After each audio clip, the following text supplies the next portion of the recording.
মাধবদী থেকে আমাদের যাত্রা শুরু, গন্তব্য চরসিন্দুর ব্রিজ।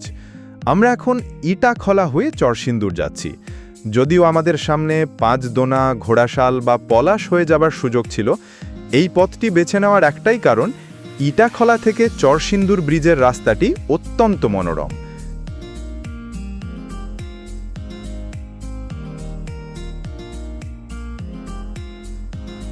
রাস্তার দুপাশের সবুজ প্রকৃতি, ফসলে মাঠ, খাল, বিল, এই প্রাকৃতিক সৌন্দর্য দেখতে দেখতে পৌঁছে যাবেন চরসিন্দুর ব্রিজে। নরসিংদী জেলার পলাশ থানার অন্তর্গত চরসিন্দুর এলাকাটি কলার জন্য বিখ্যাত।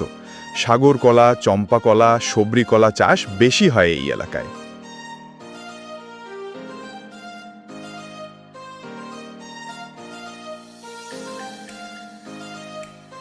বাংলাদেশের দীর্ঘতম নদী শীতলক্ষ্যা বয়ে গেছে এই এলাকার উপর দিয়ে।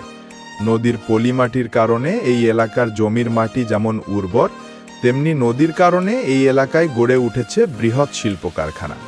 সর্বোপরি শীতলক্ষ্যা নদীর উপর ব্রিজ হওয়ার কারণে ঢাকা, গাজীপুর এবং ময়মনসিংহের সাথে যোগাযোগ ব্যবস্থা হয়েছে অনেক সহজ। সেই সাথে বেড়েছে এই এলাকার অর্থনৈতিক গুরুত্ব।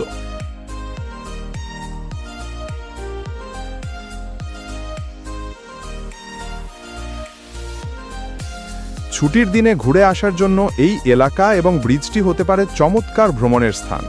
ব্রিজের ওপর দাঁড়িয়ে উপভোগ করতে পারবেন নদীর সৌন্দর্য। ব্রিজের পাশেই শত বছরের পুরাতন বাজার ঘুরে দেখতে ভুলবেন না। সব মিলিয়ে ভালো লাগবে আপনার এই জায়গাটি।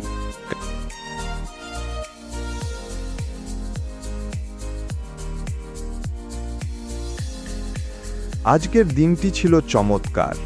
আকাশে মেঘ, মাঝে মাঝে বৃষ্টি, সেই সাথে শীতল বাতাস, সব মিলিয়ে সুন্দর একটি আবহাওয়া আজ।